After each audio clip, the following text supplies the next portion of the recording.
So I'm so happy to be here and have this conversation about community. Obviously, this is a community.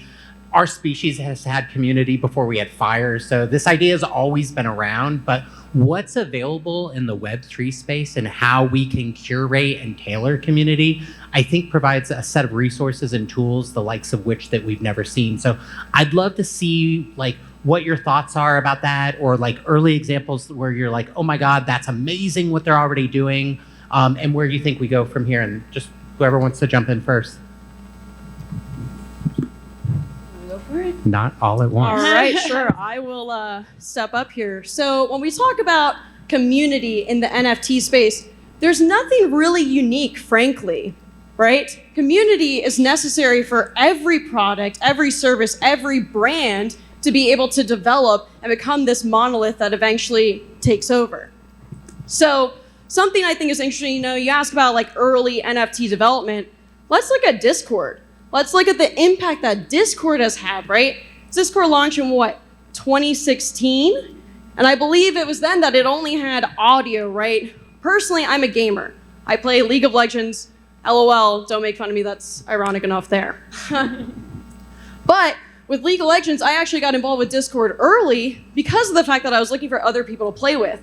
Now, look at what Discord has evolved to. You have bots that are moderating channels. You have communities for NFTs that are being built on there. Whitelist generating, so much action taking place. And additionally, now you have something like Midjourney AI. People are starting to make these fabulous images just by entering in a few prompts.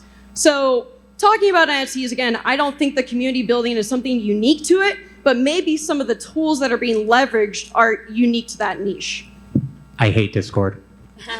Totally agree with that, and building on that, community and the idea of community is not new. My family is a community for me, right? My friend group is a community for me. How do you interact and engage with those communities, those groups of people, to make them care, to make them give a shit, right? To make them know and learn about what it is that you're putting out there. It's constant, it's consistent, it's maintenance, right? It's a little bit of maintenance, but that's the fact of what we have to do. So it's not necessarily something new. There are new tools, there are new great different things that we can use. However, what it is how you engage that community, how you consistently engage that community. What are you bringing to them? Is there value that you're bringing? Or are you just asking them to, hey, follow me along? There's community and there's audience. On Instagram and traditional platforms, you have an audience. Everyone's coming there to look at my page, my videos, whatever I'm putting out there, and I'm speaking to you. A community is engaged. We're talking together. There's conversation. It's not just let me throw out and sell you on everything I'm doing. It's let's have a chat. Let's actually talk about it. What do you think? Do you disagree with me? I want to hear if you disagree with me. Yeah, I hate Discord too, by the way. Honestly, yeah, communities, it's been interesting. I'm not a fan of Discord, but in the NFT space, you pretty much need a Discord.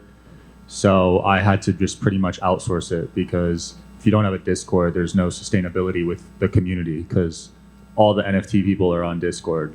And I don't know how much longer that's going to be. We've been saying someone should start something new, but no one stepped up. But yeah, you pretty much need to have Discord if you're going to get in the NFT space. And then I'm also part of other private communities, and it's just, how are you going to bring value, like you said, basically? And that's through having meetups, bringing successful people on to, like, for example, my NFT project will bring in NBA players to talk to everyone. Some people think that's cool. So it's just about providing as much value as you can. So one thing that I find fascinating is that in this current iteration of NFTs, like this art phase, PFP, you had primarily a younger demographic who was getting involved, by and large, not exclusively, but I think the plurality was probably say 35. And if you look at that generation, they're not necessarily aspiring for the 2.2 kids and the house and the dog and all of the things that traditionally were measures of success. So this concept of being part of something and having the ownership of the NFT, I think, is the new Harvard Club, if you will, or it's the new home with the pretty green lawn. And so they still want to own things, but they want to be anywhere in the world. And it really hit home for me when Clubhouse was really hot. I was in a room and someone went on like a 5-minute diatribe about how their ape really represented who they were in the real world. And so this emotion and very visceral connection that people have with these different projects, I personally see as very transcendent. And I think brands are starting to see the opportunities to tap into that. So where do you think we start to leverage some of these assets and these properties and these communities that have been built early on? I think it's unlocking. It's more about not just being a PFP, not just being a piece of art or an image. It's unlocking what is deeper. What does that project or community want to be? What are they about? Unlocking the utility behind it, the access behind it. What is more to it than just the piece of art? Because I think that's, there were a couple of projects we know, Bored Apes, they did that for a long time, but you cannot last, and especially now, it's been done, right? You cannot think that you can just PFP it all the way through to a full-blown, active, engaged community that's going to, buy your next drop or whatever else that you're shipping. There's so much more to it. Yeah, I think just providing a unique customer experience. Roblox has 50 million players. I don't know about Fortnite, but when they did those concerts, it was super sick. In Fortnite, Ariana Grande, Travis Scott. I think a lot of brands will see that and want to get their products more eyeballs on them within the metaverse. Even though Sandbox and Decentraland are struggling, I think with these bigger metaverses like Fortnite and Roblox, they'll really be the gateway for more people entering. I think that we haven't really seen the main use case of NFTs yet. And actually, I was reading an analyst report from Gartner that said by 2026, 25% of all people in the workforce will be spending at least 1 hour a day in the metaverse, right? Another statistic from them also mentioned that by that same year, over 80% of enterprises will be utilizing NFTs in some way, shape, or form. But how NFTs are typically used right now is, okay, this community aspect, an access token, but we're not really seeing the use case of it. And one of the biggest use cases I see, what Starbucks is doing now, is with loyalty programs. So that's one avenue, right? Getting creators to get involved as well, developers, having them be able to showcase, own, and be able to track that as well. These are all use cases that we know of, but yet they're still emerging. Completely agree that I don't think what NFTs will be are anywhere where we're at. Like, for me, NFTs will disrupt the way we do transactional business as we know it. And it will touch literally every aspect of our life in one way, shape, or form. People won't know that they're NFTs, and that's really what we need is, soccer mom to do the $10 transaction and have no earthly clue the second she hits submit, that transaction goes on chain. So if you had a brand, what would you be doing right now? Where would you be laying the groundwork and putting the resources and time so when the market starts to correct and go, a little bit in the right direction for us, that you're prepared to foster and grow that community? For me, I would spend all of that time building up that community, but not just building up a community of numbers, building up a community that, when I talked about interact and engaging, that they're actually doing that on a daily basis, that they are ambassadors of your brand without you asking them to do it. They're doing it because they want to. They're doing it because they care so much about your brand that it feels like it's their own brand, that it feels like it's their own project that they're trying to launch. They're out there promoting your project, they're promoting your drop, they're promoting things on behalf of the brand because they care that much, because you as a project owner or a brand owner has driven that in and has made that the focus, so that every time that you do want to, I think that some projects early stage just so quickly are like, all right, I'm gonna do this drop, I've got 400 Twitter followers. It doesn't work like that. You have to, and you don't have to have 10,000 people in your community to be able to sell at a drop, but you have to have that active, engaged community so that you know for a fact you're going into that drop and you're going to sell that out, because you have done across the board a bunch of different actions, engagements, like you were saying, hosting the concerts in the metaverse, actually doing something where they can participate and be a piece of it, be a piece of that project prior to even wanting to spend their money on you. It's the most important part. I'm a big advocate for blockchain gaming. I'm in the middle of launching our play to earn game right now, but it's pretty crazy to see Splinterlands is doing $1 million a day right now in revenue, 250,000 active players. And I really like the Polygon chain. So I see a lot of blockchain gaming heading towards Polygon. Yeah, Jesse with Splinterland's done a great job. For me, it's all about accessibility, right? The problem with NFT projects is that in marketing these, so many people, we just keep marketing to the same community over and over again. We're just saturated at this point. What we need to focus on is bringing new people who don't know about this industry, to it. So a solution that I'm building, I actually have a client. It's a 120-year-old brick and mortar store, I will say that. Somebody that you would never expect to be entering the space. And what are we doing for them? We're making it more accessible, NFTs, that people are using them without even knowing that they're doing it, by creating a pseudo Web3 wallet.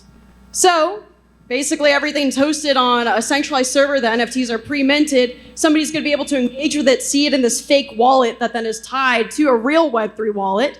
But that's one way that people who have know absolutely nothing about it could get involved. And it's super easy. You just scan a QR code and then boom, you have your NFT. So when we start to do stuff like that, where, hey, it's not make a wallet and then log in and connect this and do this, that, the other, when it's just as easy as, hey, everyone could participate, my grandmother could participate in this, that's where, again, NFTs need to see that focus is on opening up the accessibility for all.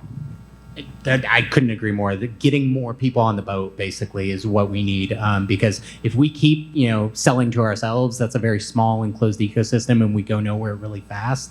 You brought up Starbucks project, which I'm actually fascinated with. They have 25-ish million users in the US that have the app downloaded and funded, and close to 100 million worldwide. Just bringing that on board, and again, that is a passive way for people to interact with NFTs that they're not really aware what they're doing. It's just another digital thing. And we've had digital assets for a long time. So how do you get more and more people comfortable with this idea of like, I own this and it's tethered to that, or I only own it exclusively in the metaverse? How do you break down those barriers and really make it kind of simple? I think that point, Starbucks, and what you're building, Christina, is a big part of it, is really simplifying and maybe not even letting or allowing the people to know when you're scanning that QR code that a wallet is being created on your behalf, and you don't have to go through the entire maybe clunky process of setting up a wallet and putting your first.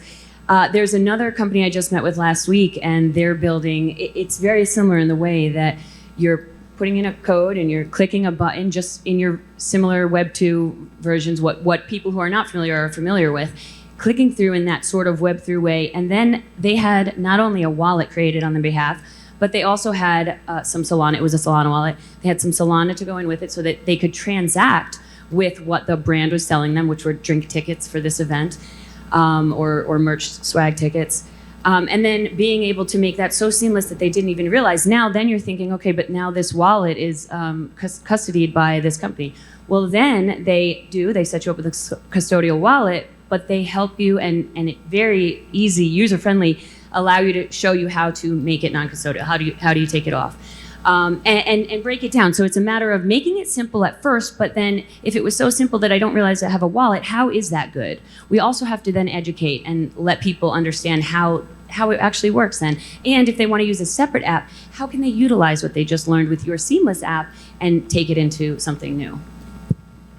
Yeah, I think onboarding these brands like Starbucks into the space, but you got to do it in a way where there's a fiat ramp, because a lot of these people don't have crypto. When we were launching the McLaren NFT, we had an option where you could use credit card.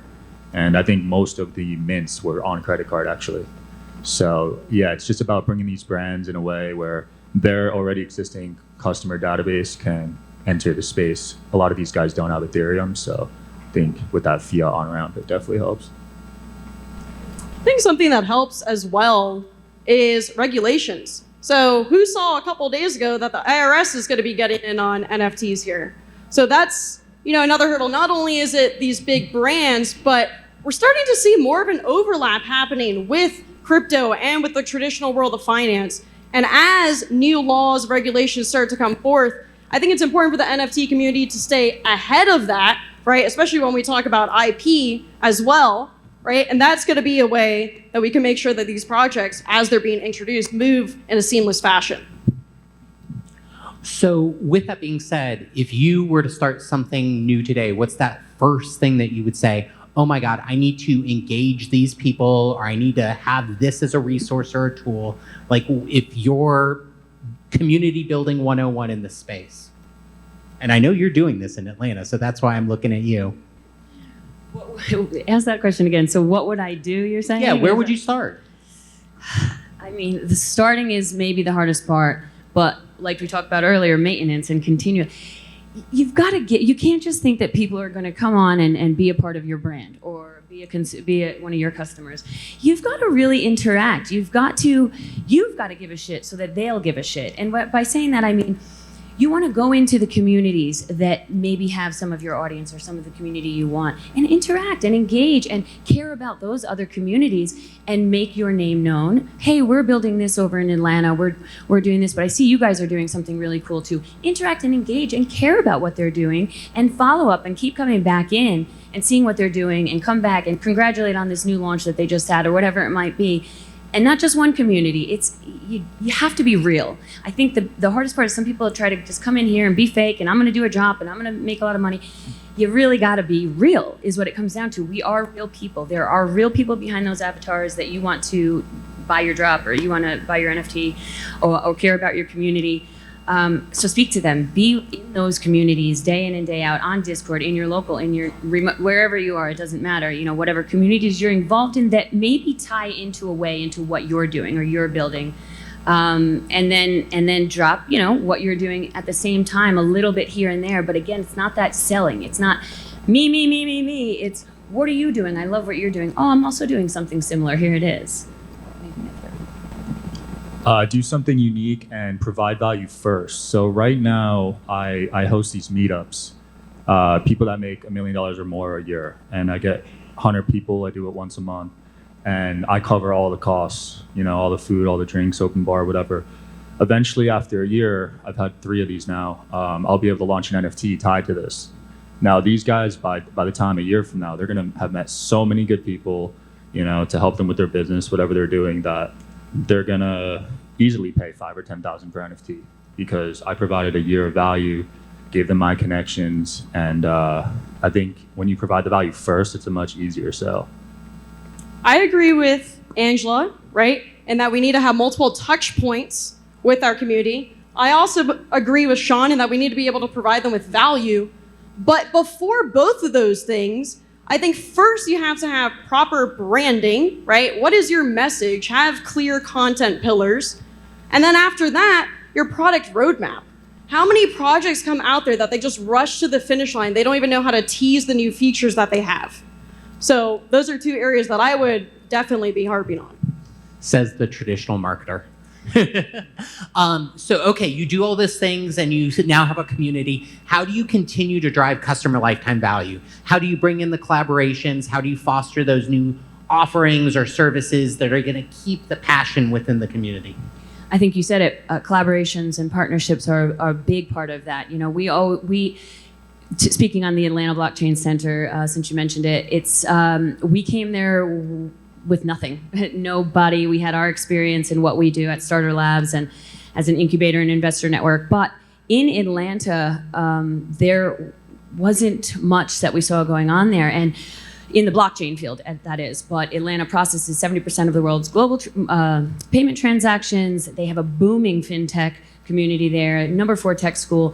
So why was blockchain missing? It was puzzling to me and my partner. So we knew that was a place to go. But what we found too was that there are a lot of supportive partnering collaborations, whether it was the fintech community, the Metro Atlanta Chamber, or the fintech board, a lot of different.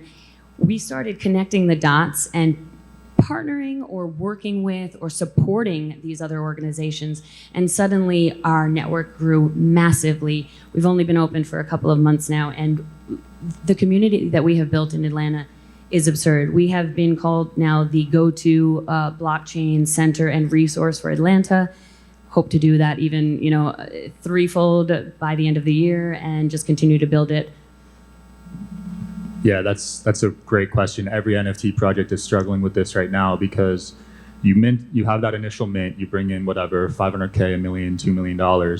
Now you have all your employee expenses, all the developer costs, and you got a year or so to figure out how to make more money. You can't just keep doing mints. So everyone's figuring that out right now. I think the gaming aspect will definitely help out, but it still hasn't been proven yet if that's sustainable long term as well. So we'll see what happens. A lot of projects are running out of money right now, actually.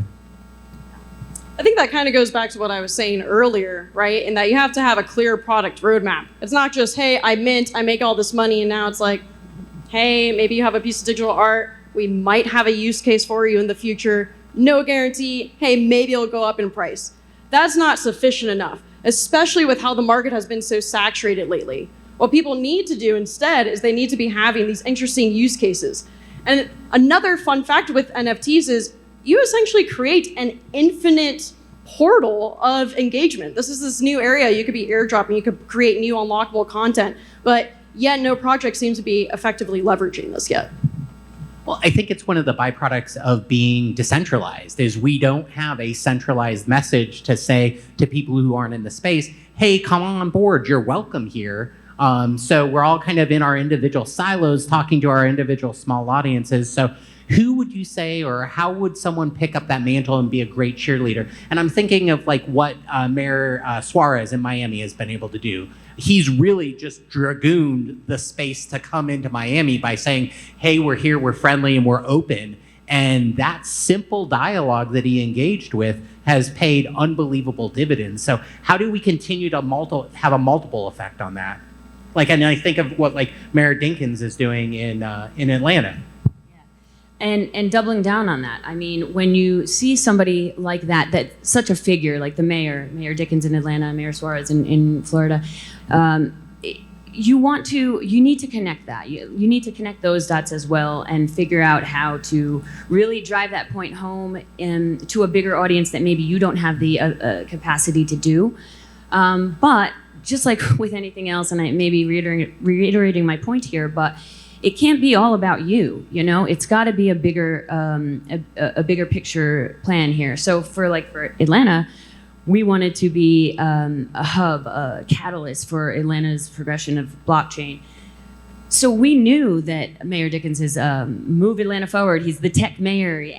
He actually cares about tech and innovation. And so we got him to come to our event. And we had real conversations with him about how we can do this and how we, Atlanta Blockchain Center, Starter Labs, can actually help his goal. So we're not saying, hey, can you come help us? We're saying, how can we help your goal as the mayor of Atlanta to push innovation and technology forward? We want to do that. Here's our plan. Let's work together.